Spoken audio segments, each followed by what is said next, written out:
So in the previous video we said that the switching modulators, the whole idea of the switching modulators depends on that instead of multiplying m of t times cosine, we multiply m of t times any periodic signal, and we showed that we can multiply m of t times any periodic signal, which is equivalent to multiplying by a Fourier series, and then we use a bandpass filter to keep only the multiplication between m of t and the first harmonic of cosine omega ct. This will give us the objective that we want. However, we said that we're still having the same problem. How are we going to do the multiplication between m of t and any periodic signal? This is the same problem. The same problem of multiplication is still there. And we said that this is an interesting question. And the answer to this question is there are some periodic functions that are very easy to multiply with in practice. For example, the rectangular periodic function. If we multiply, let's call it x of t. If we multiply our signal times a function that looks like this,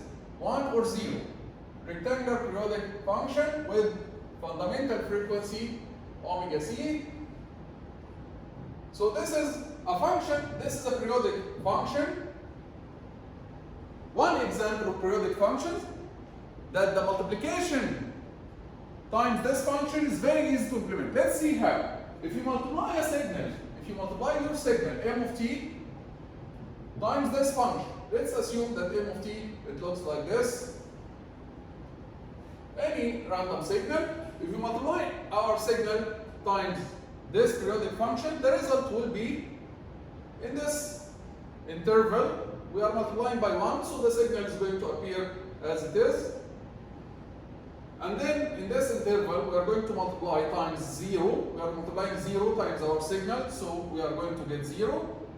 And then in this interval, we multiply times 1, so we are going to get our signal as it is. And then here, we multiply times 0, we get 0. Here, we get our signal as it is. So, in part of the signal, we multiply by 1, so the signal will appear as it is. In another part, it will not appear at all, it will give 0 at the output. So this is the multiplication process. Multiply x times m. This is the multiplication process. In half of the period, it gives you the exact signal as it is, multiplies it by 1. In the other half, it multiplies it by 0, so it gives you 0 at the output. So this is basically what? This is basically a switching operation, right? Imagine that you have a switch. This switch is closed in this half of the period. So it's going to pass the signal as it is. In the other half of the period, the switch will be open, so nothing is going to pass. Then it will be closed again. The signal will pass as it is. Then it will be open, and so on. This is a very simple switching operation. So all what we need in order to obtain this multiplication between this signal and m of t is a switch, an automatic switch that closes for half of the period, opens for the other half, and then keeps repeating this all the time. Closes, opens periodically, right? So this is basically the multiplication with this periodic function, the multiplication of our signal times this periodic function is just a switching operation, a switch that closes for half of the period, opens for the other half. So if we do that, this is equivalent. This is equivalent if we multiply x of t times m of t. You remember we did the Fourier series of x of t before, and the Fourier series of x of t was half plus 2 over pi multiplied by cosine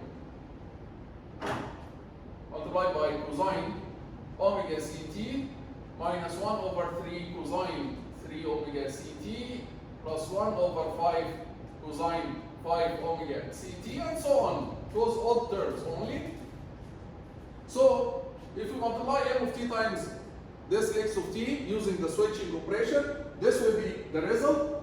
If we expand this, we are going to get half m of t plus 2 over pi m of t cosine. This is the term that we want. Okay?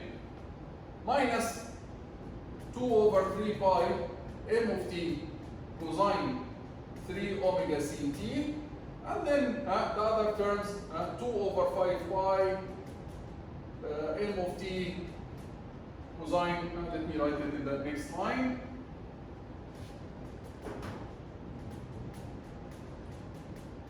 M of t cosine 5 omega ct, okay, and so on.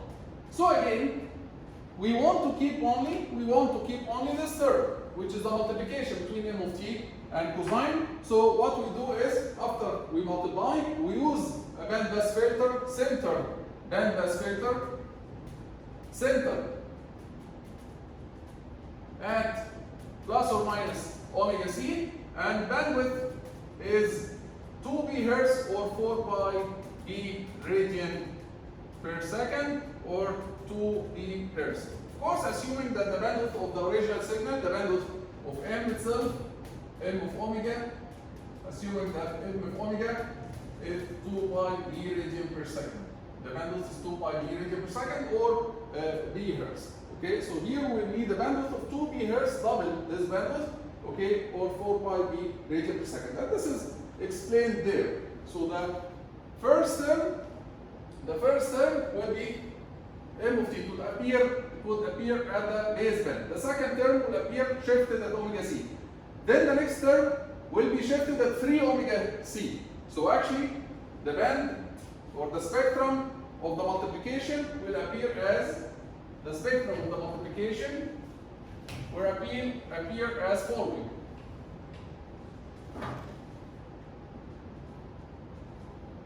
The first term, m will appear in the baseband. The next term will appear at omega c. Next term at 3 omega c. Next term at 5 omega c. And of course, each term is multiplied by a different constant, right? We don't care very much about the constant here because we said that the constant doesn't cause any distortion to our signal, and the constant usually it is known to the transmitter and the receiver. They know what is the exact constant, so they can cancel its effect very easy by just an amplifier. Okay? So here, in order to keep only this red term, you need to use a bandpass filter centered around omega c. Bandpass filter centered around omega c, and with a bandwidth of 4 pi b radian per second. Notice something here for this modulator. When we multiply our signal times this rectangular signal, periodic rectangular signal, at the output we get m of t alone, a term for m of t alone, and then we get all other terms are multiplications between m of t and cosine, Do we get cosine alone? No. So this is also called single balanced modulator. So this is also called single balanced modulator. Because we cancel the cosine at the output, but m of t appears. So we cancel only one of the signals at the output before the filter. So this is called single balanced modulator. Okay? Another point is, in order for this process to work properly, we need these images of the spectrum not to overlap. So we need this point to be larger than this point, and this point to be larger than this point. This point is omega c minus 2 pi d, and this point is 2 pi d. This point is 3 omega c minus 2 pi d. I'm worried here about the overlapping between this image and this image. Why? I'm not worried about this and this. Why? Because the distance between this and this is 2 omega c, it's large. While the distance between omega c and 0, this is omega c. The distance here is small. It's 1 omega c only. Between this image and this image, the distance is omega c. So I'm worried about the overlapping here more than between this and this, because the distance here is large. So if we guarantee that there is no overlap here, for sure there will be no overlap here. So in order to avoid overlapping these two images of the spectrum here, we need this point to be larger than this point. So we need omega c minus 2 pi d to be larger than or equal to 2 pi d. So we need omega c to be larger than or equal to 4 pi d radian per second. This is the condition for this modulator, for this switching modulator to work properly. Okay, so we agreed now that in order to multiply our signal times this periodic signal, it's a matter of a switch that opens, that closes for half of the period, opens for the other half of the period.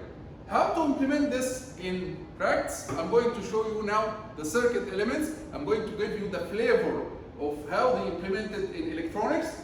So let's look at the circuit that we use for the switch. So the switch has two terminals. Any switch has two terminals, right? So any switch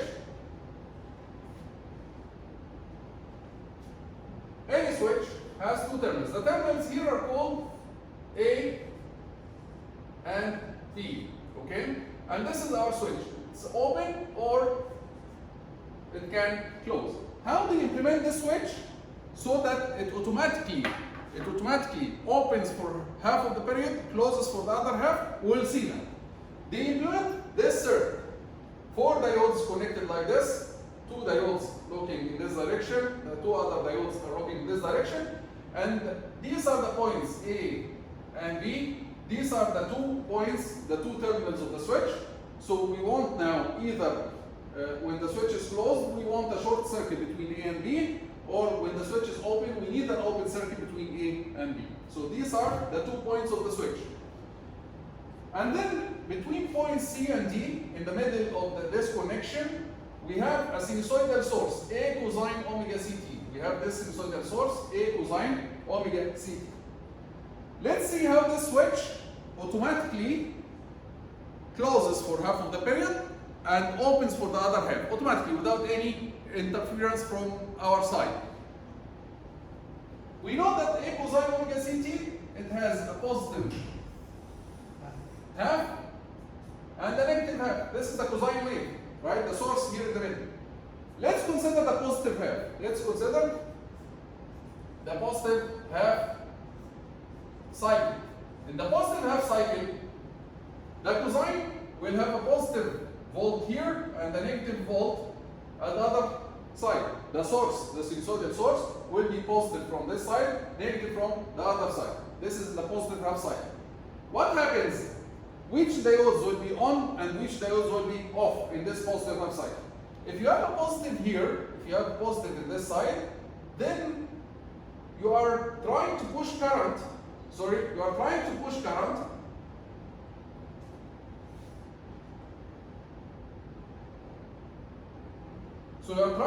current in this diode, in this direction, and in this direction.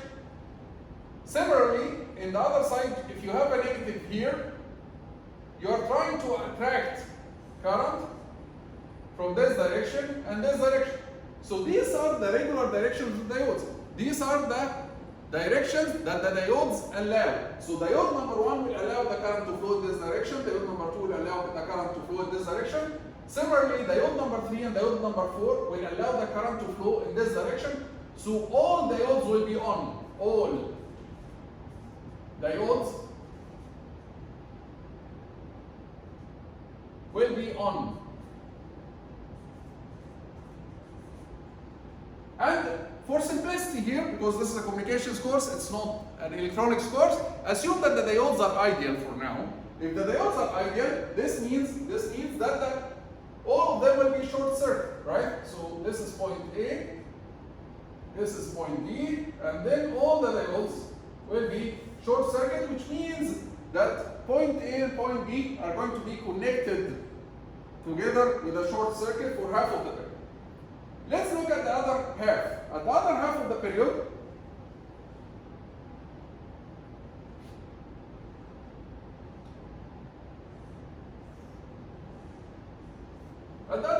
period,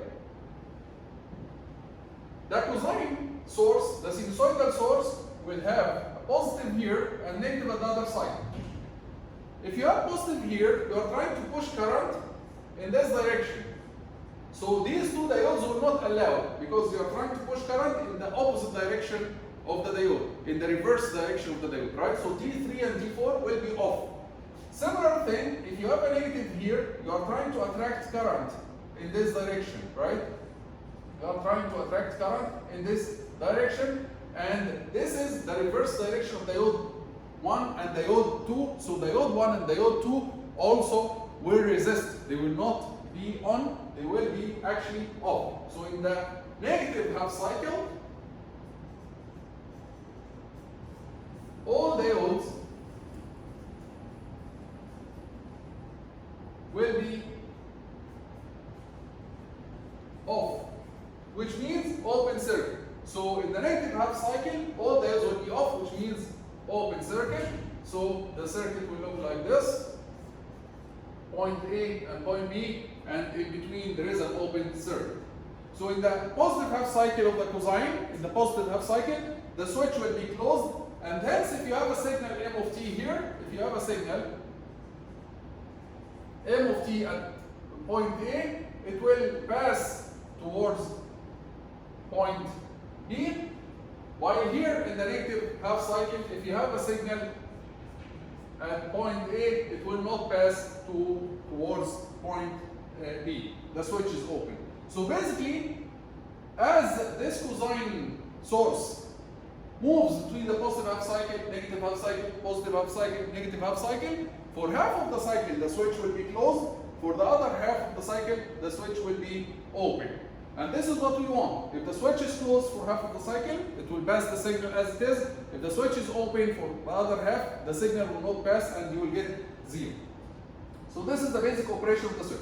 This switch has in practice another advantage in this connection is that even when all of them, when the switches are operating, and even if these diodes are not ideal, even if if these diodes are not ideal, for example, if you assume that the diode, when the diode operates, it has a 0.7 volt. When this diode operates, and this diode operates, and this diode operates, and this diode operates, then this will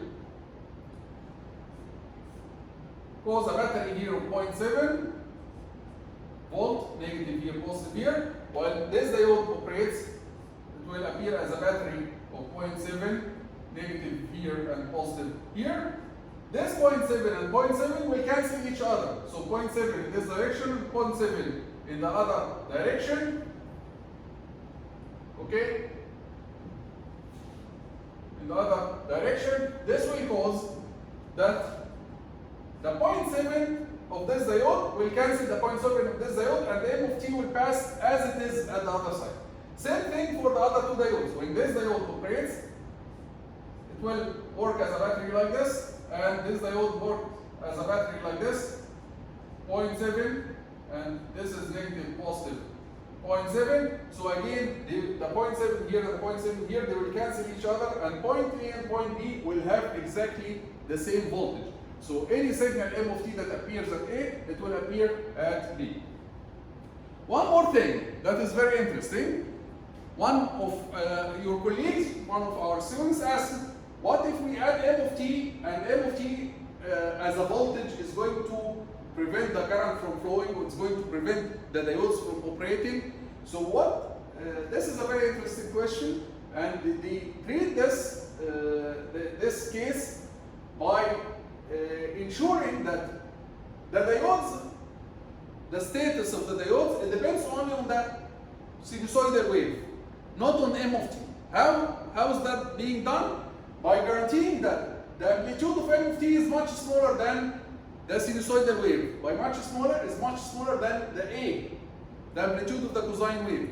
So the diodes, the status of the diodes is determined only by the sinusoidal wave, not by M of t. So M of t is small so that it will not change the status of the diodes. If the diodes are on, when M of t comes, it will not change the status of the diode because it's small compared to the cosine wave.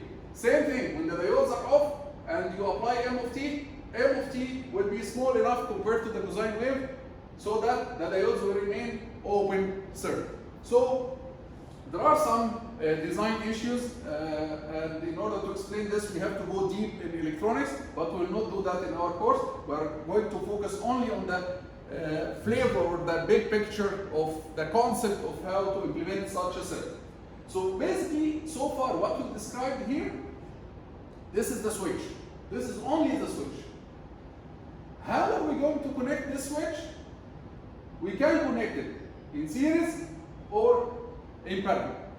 By the way, the switch here is called diode bridge electronic switch. It's called diode bridge electronic switch. We can connect it in series, and in this case, it's going to be called series bridge diode modulator. Or if we connect it in parallel to our signal, it's going to be called shunt bridge diode modulator. So we can connect this switch, again, not to confuse you. The whole circuit here is just a switch. Automatic switch that opens and closes automatically for half of the period. Okay? How we are going to use this switch? We use it in a circuit like this or a circuit like this. Both of them are equivalent to each other. If we use it in a circuit like this, we connect our signal here. So our signal here is going to, the switch will be here. This is our switch. This is our switch. We connect it in series. For half of the period, the switch will be closed, so the signal is going to pass. For the other half of the period, the switch will be open, so there will be no signal. And then we go to the bandpass filter. We said that we need, after the switching operation, we need a bandpass filter. So we use a bandpass filter centered at omega c, and bandwidth equals 4 pi b, radian per second. So if you connect it in series, when the switch is closed, the signal is going to pass.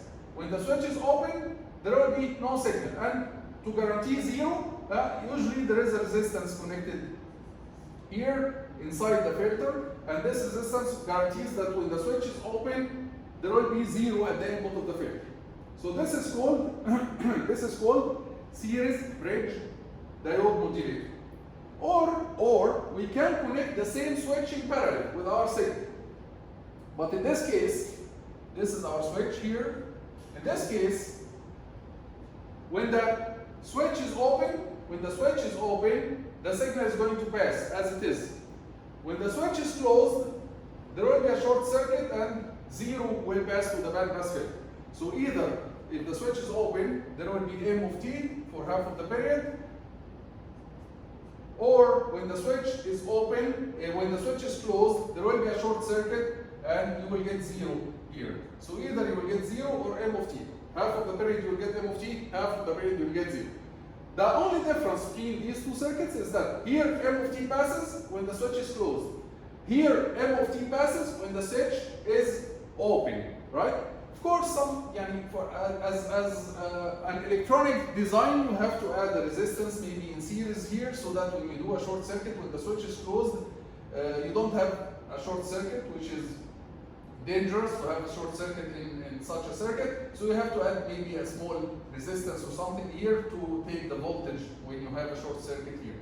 So when you close the switch, there will be a short circuit, zero going to the bandpass filter, and the voltage here will be expended on the resistance here. So there are some details in the exact design of the circuit, but again, in our course, we will not focus on these details. We are going to focus on the basic idea of how to implement such a circuit.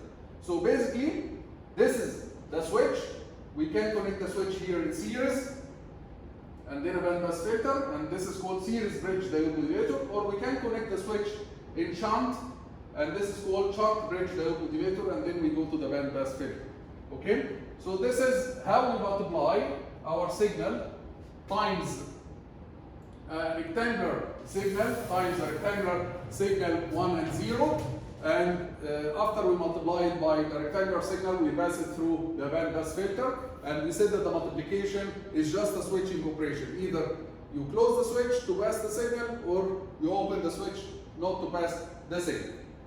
There is another periodic signal that is easy to multiply with, and we'll discuss it in the next video.